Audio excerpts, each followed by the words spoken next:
Bonjour chers amis, c'est avec joie que nous nous retrouvons et c'est avec ce chant que nous voulons vous accueillir, un chant plein de joie, un chant sonné des cloches, chanter Noël, et je crois que c'est vraiment une période où nous sommes appelés à nous réjouir, à vivre ce temps dans la joie, dans la reconnaissance de tout ce que représente Noël, cette venue de Dieu parmi les hommes. Et comme nous sommes le 3e dimanche de l'Avent, vous le voyez, on a allumé les 3 premières bougies de l'Avent. Mais avant de commencer, j'aimerais prier avec vous. Oui Seigneur, c'est vrai, c'est dans la joie, Seigneur, que nous sommes devant toi, parce que tu es un Dieu vivant, un Dieu qui est venu à notre rencontre, Seigneur, qui a quitté ton éternité pour venir dans notre humanité, dans notre temps, Seigneur, et tu as témoigné un amour tellement grand, tellement merveilleux, et c'est vraiment à toi que nous voulons donner toute la reconnaissance et la louange de nos cœurs et te dire merci. Merci pour ces occasions, Seigneur, de vivre ces temps en ta présence et avec toi. Seigneur, vraiment que ce culte soit sous la direction de ton Esprit Saint, Seigneur, et que nous puissions avoir des oreilles attentives, un cœur réceptif à ce que tu veux partager avec chacun de nous. Seigneur, vraiment, reçois, Seigneur, notre adoration et notre louange dans le bon nom de ton Fils Jésus. Amen. Voilà, et nous voulons, dans ce temps un peu particulier, évidemment, profiter de lire quelques textes différents et de lire des poèmes. Et aujourd'hui, on aimerait partager avec vous, la Major va me rejoindre pour partager avec vous ce texte qui nous dit « Êtes-vous prêts à célébrer Noël ?» Êtes-vous prêts à oublier le bien que vous avez fait aux autres et à vous souvenir de celui qu'ils vous ont fait?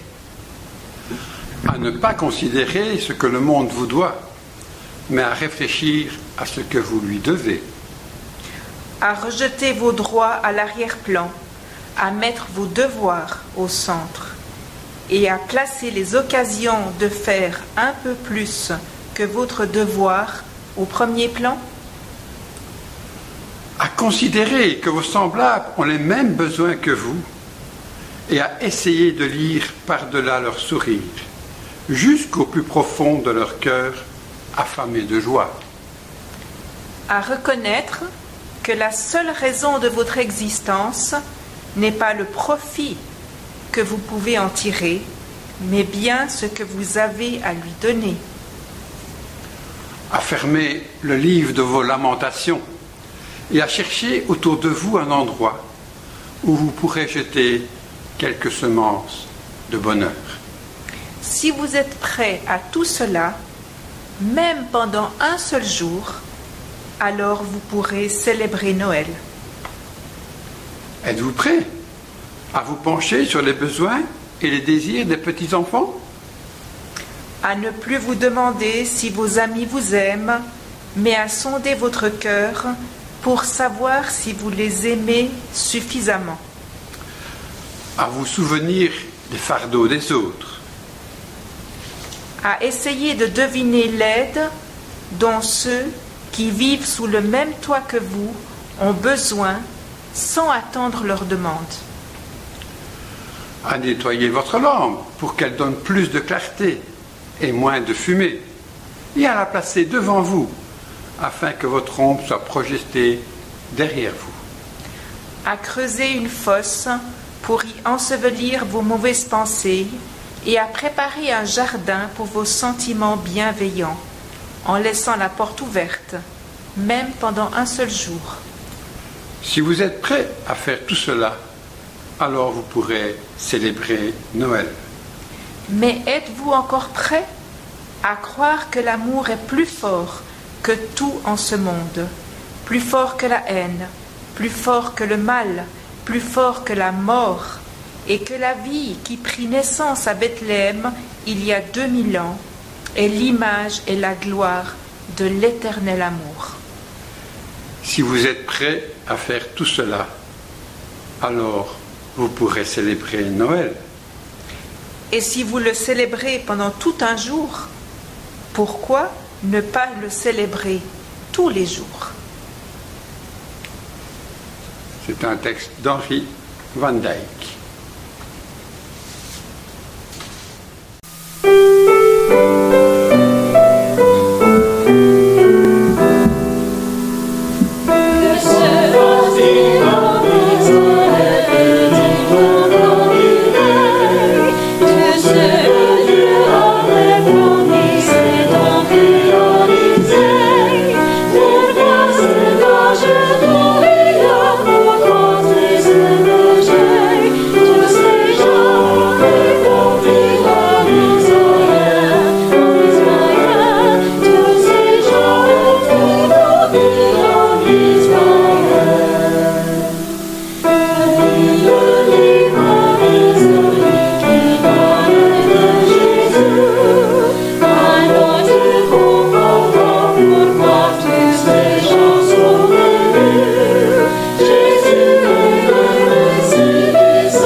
Que se passe-t-il en Israël? Qu'est-il donc arrivé? Tout ce que Dieu avait promis s'est donc réalisé. Quel beau chant que nous venons d'écouter, beau dans la musique, mais aussi beau dans ses paroles. Tout ce que Dieu avait promis s'est donc réalisé. Et c'est vrai que le temps de Noël est un temps un peu de fête, un peu de joie, on aime les contes, on aime les histoires, on aime les voyages. Et pourquoi ne pas aller un peu voir ce qui se passe en Israël?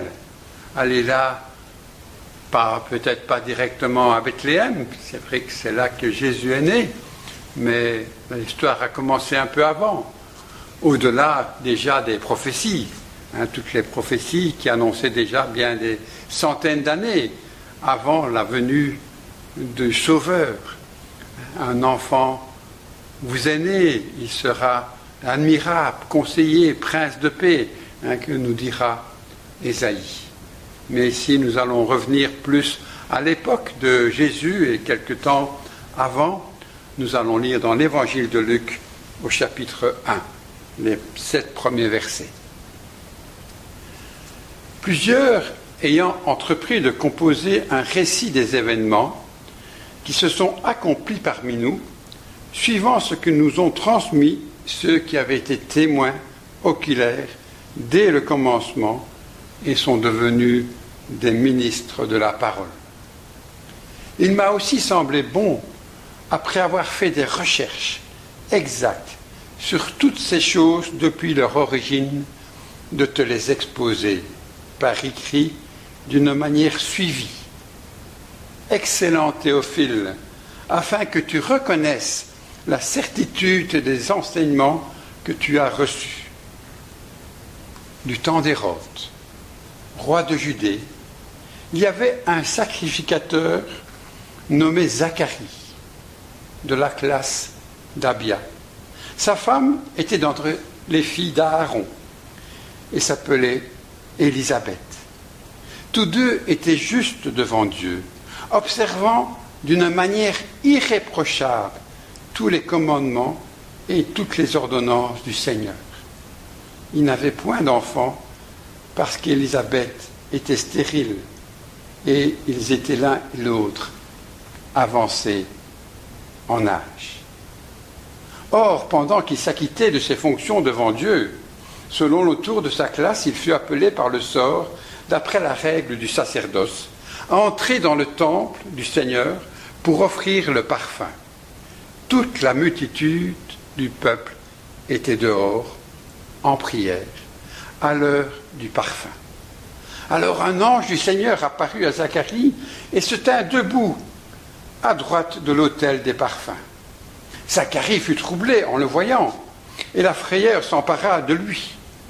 Mais l'ange lui dit, « Ne crains point, Zacharie, car ta prière a été exaucée. Ta femme Élisabeth t'enfantera un fils, et tu lui donneras le nom de Jean. Il sera pour toi un sujet de joie et d'allégresse, et plusieurs se réjouiront de sa naissance, car il sera grand devant le Seigneur.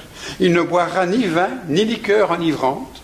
Il sera rempli de l'Esprit Saint dès le sein de sa mère. » Que Dieu bénisse sa parole. Un beau récit qui continue, évidemment. Je vous invite à continuer la lecture dans l'Évangile. Mais voilà, nous sommes ici devant Luc, qui a écrit cet Évangile, et on voit combien il a été à cœur de rechercher la vérité, les détails. Et il a voulu les partager pour l'édification de son ami Théophile, mais aussi, je crois, pour la nôtre, encore aujourd'hui. Et voilà, dans ce passage, il nous est parlé particulièrement d'un couple, Zacharie et Élisabeth. Parlons d'abord peut-être d'Élisabeth un peu, bien qu'ils sont associés, ils étaient un couple, et c'est vrai qu'il nous est dit là que tous les deux étaient justes devant Dieu, observant d'une manière irréprochable tous les commandements et toutes les lois du Seigneur. C'est interpellant de se dire, ce couple qui marche dans les voies du Seigneur. Ils sont là, mariés depuis de nombreuses années, et ils n'ont pas d'enfants. Et c'est vrai que si on retourne peut-être justement dans ce voyage, à l'époque, non seulement là-bas, mais je crois aussi chez nous, combien il était important pour un couple d'avoir des enfants, d'avoir une descendance. Et si, voilà, Élisabeth a certainement vu ses amis avec qui elle a joué se marier et puis avoir des enfants. Et puis elle a vu ses enfants grandir. Elle a vu même ses enfants qui sont devenus eux-mêmes parents.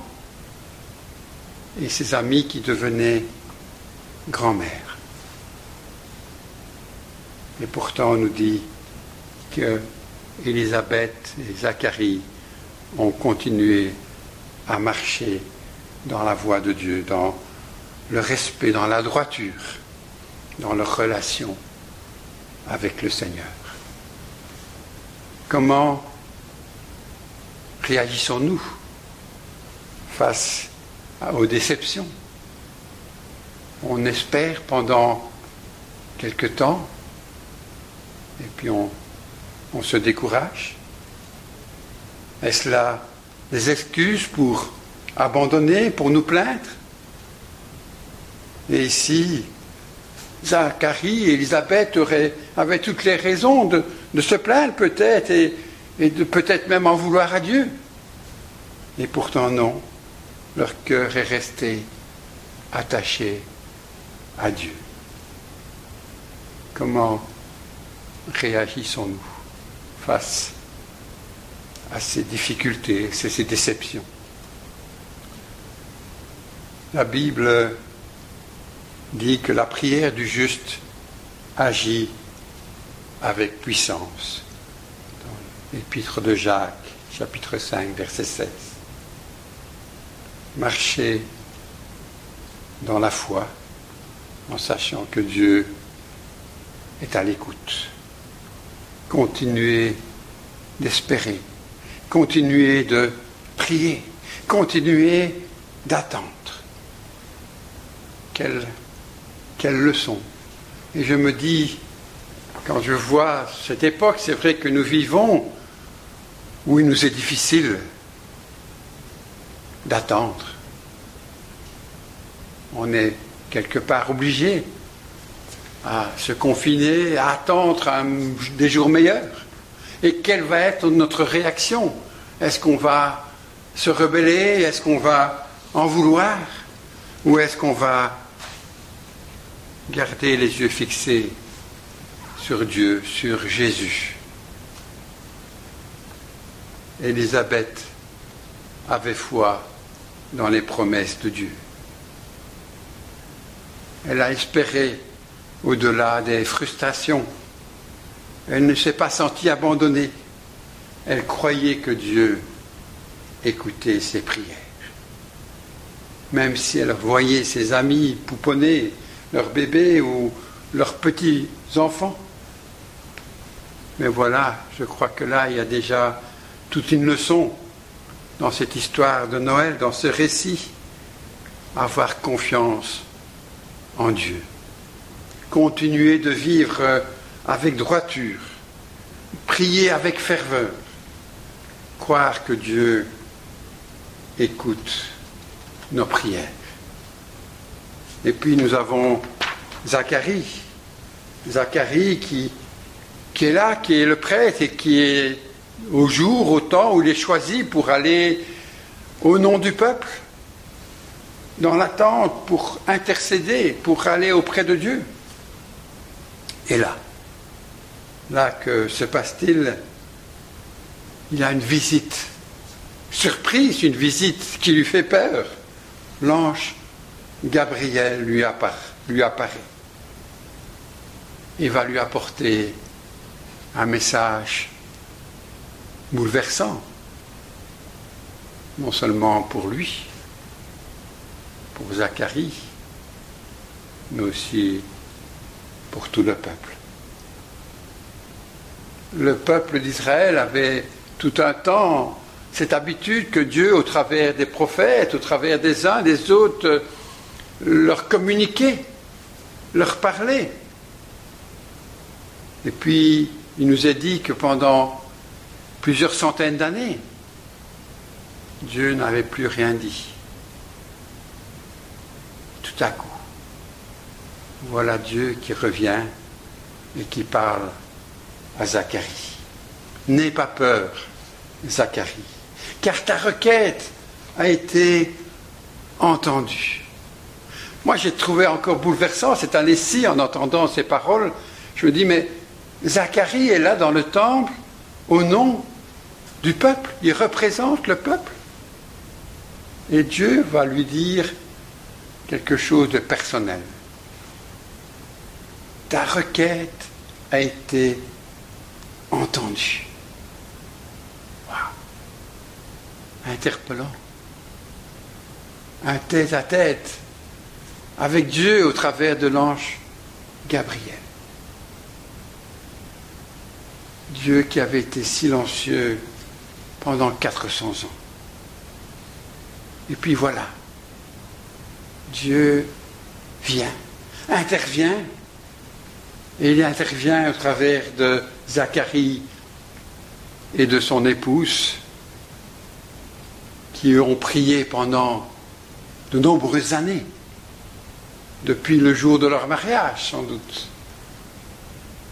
Et là, le miracle s'annonce. La prière de la foi, l'intervention du ciel est là sur le point d'être réalisée dans la vie d'Élisabeth et de Zacharie. C'était pourtant impensable. Je crois que est-ce que Zacharie, est-ce que Élisabeth espérait encore? On peut le croire. On nous le dit. Mais voilà. Zacharie s'est certainement posé ces questions, mais après des décennies sans réponse. Et puis le corps âgé d'Élisabeth va-t-il être capable de supporter la grossesse et d'endurer l'accouchement? Et voilà que Dieu intervient. C'est bien vrai. Dieu entend parfaitement les prières. Il écoute les requêtes. Et il aime quand un croyant a de l'audace, ose aller lui demander, persévérer, insister. Il nous a dit dans Matthieu 7, cherchez, frappez, et toquez jusqu'à ce et la porte va s'ouvrir. Alors, aujourd'hui, dans ces moments, pourquoi avez-vous prié? Pour qui? Peut-être pour un conjoint qui ne connaît pas le Seigneur, un enfant rebelle, des difficultés dans vos finances, un proche dans sa santé. Combien de temps? Combien d'années? On a besoin de suivre cet exemple d'Élisabeth et de Zacharie. Continuez de prier avec espoir, dans l'attente d'une réponse. Plusieurs récits dans la Bible nous montrent cela, que Dieu ne répond peut-être pas toujours aussi rapidement qu'on s'y attend. Il ne répond pas toujours comme on le voudrait, mais il entend nos requêtes et il agit. Noël est ce moment où on peut s'attendre à l'intervention de Dieu, où on a vu cette intervention de Dieu, où on voit que Dieu est tout-puissant pour faire des miracles, répond aux prières. Dieu s'est approché de nous. Comme l'ange Gabriel est venu près d'eux, mais encore aujourd'hui, Jésus est venu parmi nous. Alors, disons-nous que si on demande à Dieu l'impossible, et c'est que le Dieu de Noël fait de mieux. Il est tout-puissant. Croyons dans ses promesses. Appuyons-nous sur sa parole. Et ayons confiance qu'il est là avec nous aujourd'hui. Je vous invite à prier. Oui, Seigneur, merci pour ta parole. Merci pour ces exemples de Zacharie, d'Élisabeth, Seigneur. Leur foi, leur attente, leur espérance, leur prière, leur fidélité. Merci pour ces exemples que tu nous donnes au travers des uns et des autres. Aide-nous, Seigneur, à marcher dans tes voies, à être à l'écoute, parfois patiemment, mais confiant. Confiant que tu entends, confiant que tu es venu, confiant que tu viens et confiant que tu reviendras. Alors Seigneur, vraiment, merci. Merci Seigneur pour ta présence avec nous dans ce temps de Noël 2020. Que toute la gloire te soit donnée. Amen. Et nous vous invitons à continuer ce culte au travers d'un troisième chant, un jour de bonheur, un jour mémorable. Jésus, né dans l'étable, vers le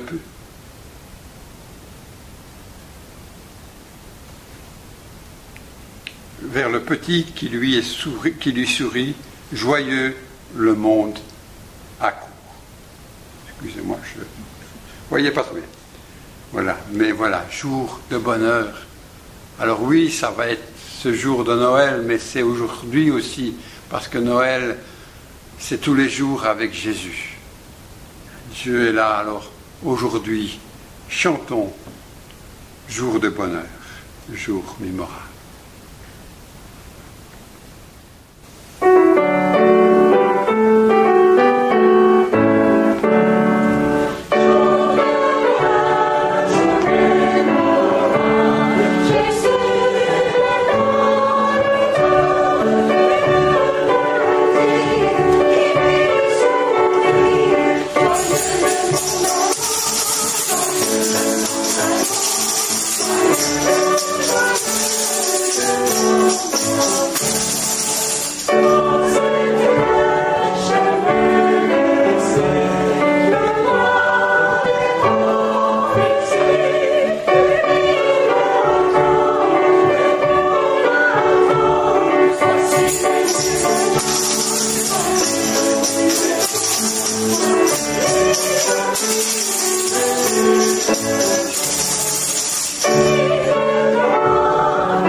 Voilà, vivons ce temps de l'Avent en relisant ces récits de Noël, en les méditant, en les partageant, en témoignant, en soyant ces lumières que Dieu nous demande d'être là, où il nous place, au travers de la vie de chaque jour.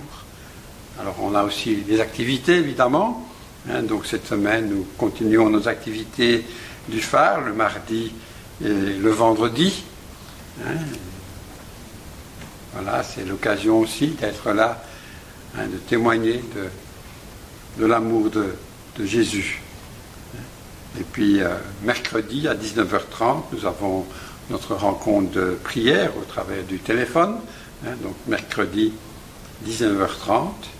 Et puis samedi prochain, il y aura encore un petit marché de Noël de 14h à 16h, donc un marché solidaire. Il y a les confitures, il y a les biscuits de Noël, il y a quelques décorations. Allez sur le site de l'Armée du Salut, suivez les liens qui vous sont donnés et puis faites commande. Faites des commandes pour vous, mais peut-être pour faire aussi un cadeau, en pensant voilà, que ce Noël solidaire, c'est un peu la façon dont on a ici à Bruxelles de remplir nos marmites. C'est essayer de récolter quand même quelques finances au travers de là, ou se lancer peut-être des défis. C'est vrai que nous avons notre ami Marc qui tous les jours marche, s'est engagé à marcher pour les gens dans le besoin, pour les marmites. Et tous les jours, il s'est engagé à faire 7 km, mais il en fait beaucoup plus. Il a déjà fait plus de 100 km depuis le début du mois. Et voilà, il a trouvé aussi quelques personnes qui le soutiennent. Et cet argent sera versé pour les marmites. Et puis voilà, comme vous avez annoncé aussi, vous avez entendu les annonces au travers des médias, les cultes peuvent commencer à reprendre à 15 personnes. Donc dimanche prochain, il y aura le culte dans la salle, mais aussi transmis comme d'habitude sur une rediffusion en direct. Mais attention, c'est limité à 15 personnes. Donc on vous demande de vous annoncer, de vous inscrire avant vendredi. Avant vendredi, on vous demande de vous signaler, voilà, je serai présent pour le culte, en sachant qu'on va devoir limiter le nombre de personnes. Et puis le jour de Noël, le 25, il y aura aussi un culte à 10h30, mais aussi dans les mêmes conditions. Voilà, nous voulons vous souhaiter un dimanche béni, mais aussi une semaine sous la grâce de Dieu, et je veux prononcer la bénédiction. Seigneur notre Dieu, nous voulons te louer et te rendre grâce, et te remercier, Seigneur, pour ta présence, ton amour, et pour ce temps que tu partages avec nous. Alors, permets que nous puissions être dans la joie d'être avec toi, Seigneur, et de te fêter. Merci, Seigneur, parce que tu reviens bientôt aussi, Seigneur. Alors vraiment, Je te prie pour que ta grâce, que ton amour, que ta paix, que ta joie reste et demeure avec chacun. Que le Seigneur vous bénisse. En son nom, je vous bénis. Amen.